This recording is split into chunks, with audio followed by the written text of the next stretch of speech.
All right, hello YouTubes. My name's John, aka Gideon. Uh, I'm unemployed.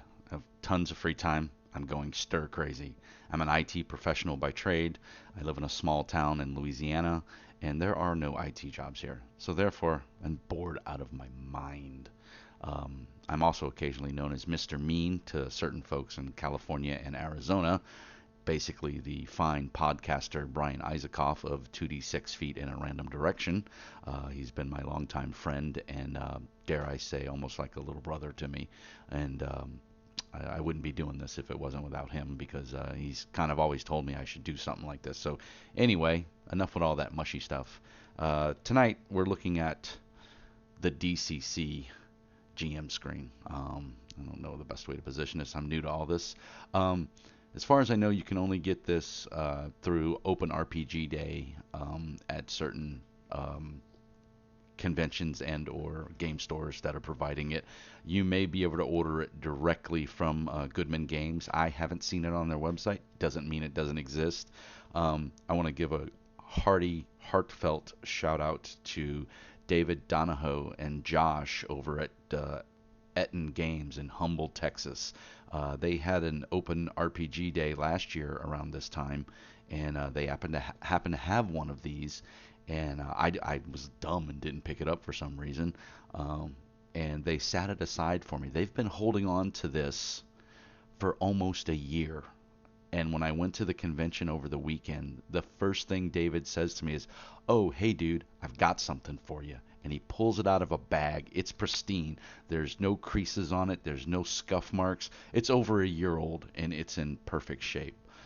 So anyway, big kudos to David and his crew out at Etten Games. If you're ever in that area, it's in Humboldt, Texas, off of FM 1690, I think is the freeway. But anyway, Google it. You can find it. It's called Etten Games. Become part of the tribe. Uh, anyway, this is the screen. Hopefully you can see this. I know there's a slight glare, but typical DCC art. It's fantastic. Really sets the mood. It's heavy cardstock. It's not your Vampire the Masquerade, 2-inch thick GM screen. It's not going to protect you from angry players. But if you're a good DCC judge, angry players will never get to you because they'll all die in the funnel. At least mine do. So what we've got inside this GM screen is there's no art on the interior like any good GM screen. It is all just information for the GM, and that's whited out a little bit. I'm not a professional videographer or editor, so I don't have awesome, cool lights to hook up. So this is the best you're going to get because A, I'm unemployed, and B, it's not what I do. But I'm trying to make it informative, and if you get a chance to pick one of these up, you'll at least have an idea of what comes in it. So on your first panel, as you're looking at it on the left, you've got activities, and it goes through all the action cost in DCC for your characters to do things. Under that is table 4.1 attack roll modifiers, and it's all the conditions that would apply for attack rolls and what those positive and or negative modifiers are. Table 4.3 is your 2 weapon attacks. Every group's got one of those players that just has to do 2 weapon attacks to get that extra attack in. Well, this helps you resolve that. Table 4.2 is fumbles.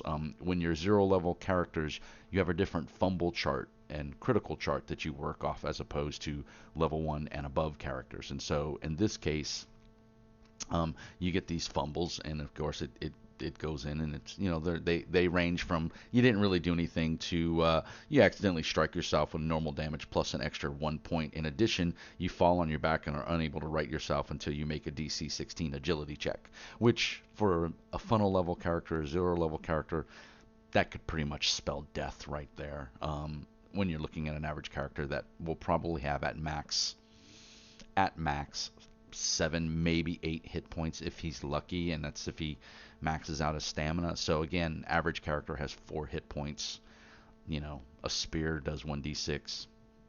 You get a lucky roll. That's a dead funnel character. Get your stamp of doom out and boom, add it to the binder of death. Then you've got your cleric lay on hands ability, kind of explains what the check is and what you do.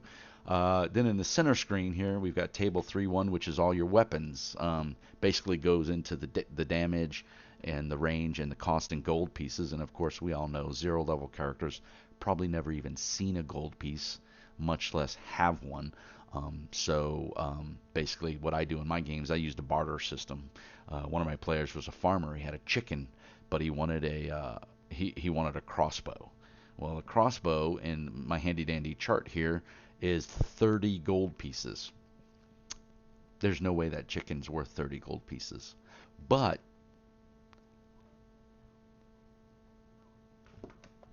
um, he was able to basically smooth talk my merchant into saying that this was an extraordinary chicken that laid half a dozen eggs every hour. And through some creative role playing, we went through it, and he actually was able to get the chicken to lay like 2 eggs right then and there. So the merchant kind of believed him and said, "Well, hey, I could sell this for more than 30 gold pieces, and if nothing else, I'll have eggs for quite a while." So he actually was able to finagle it. Of course, he was the first character to die in the funnel, so somebody else wound up taking that crossbow. So he never really lived long enough to see it. So it was a lot of fun there. And then, of course, the next table's ammunition for all of those weapons that have ranged capabilities and things like that. And then below that is armor. Again, displays all your armor. And below that is morale. Anybody who runs DCC, or if you're looking to run DCC, morale is very important in the game and can turn the tide of a battle. Especially helps out a lot when you've got 16, 12 to 16, 24 angry peasants charging at 4 orcs. Even though the orcs can slaughter them to a man most of the time, if they manage to take one out pretty good, or they roll a crit and they kill that orc right off the bat, the rest of the orcs may take pause and say, "Hey, this ain't worth it, man. Move on." And I've seen that happen. On the right side of that same column in the center page is the crit roll table, 0 level and for all wizards. Just like there's a fumble table, there's a critical table that your 0 level characters will use. And it has awesome stuff. I'll let you read it when you get a chance. And then there's the difficulty levels. DCC Dungeon Crawl Classic uses difficulty levels, and this explains them. And then on our last panel on the far right, as you're looking at it, you have your table 4-4, which is your turn unholy, which results by hit dice of the monsters. And it has a check number, and then you follow the charts. Very simple stuff. And then last but not least is the critical hit table for monsters. I'm one of those GMs that has a knack of rolling crits right off the bat. We started a horde of the Dragon Queen, and some kobolds were attacking my players. In the very first roll of the night, my little kobold javeliner threw his javelin to hit my cleric, one of my players, a cleric. Natural 20 right off the bat. Just skewered her. I mean, didn't kill her, luckily, but hurt her real bad. And that was the very first roll of the night. Kind of sets the tone, lets the players know, hey, I'm not playing around. And Brian Isakoff and a couple of my other players and fellow friends and GMs will tell you, I'm not opposed to killing characters. And I think if the characters make a bad move, they deserve what they get. Now, saying that, I don't go out of my way, but I also don't hold anything back. A lot of times I make most of my rolls open, which DCC actively supports and says, the dice fall where they fall. The players have to live with it. So all in all, I wanted to keep this video kind of short. I think we're going to hopefully stay under 10 minutes. The DCC GM Screen, fabulous little piece of information that you can get if you're lucky enough to get it. I'm really hoping DCC makes these available for purchase on their website, and or maybe makes them a little thicker. Like I said, they are on the thin side. And I just had mine over this weekend for the con. I used it once, and it's already getting a little frayed. It's just regular business card stock. It's not going to hold up to tons of use. I did think of cutting the corners off of each side, making it into 3 separate pages, and then inserting it into something a little heavier, so that, but then I lose the art. And to be honest, the art is pretty cool. And like I said, these things are kind of hard to come by. If somebody out there's got one, and they want to send me an extra one, hey, I won't say no.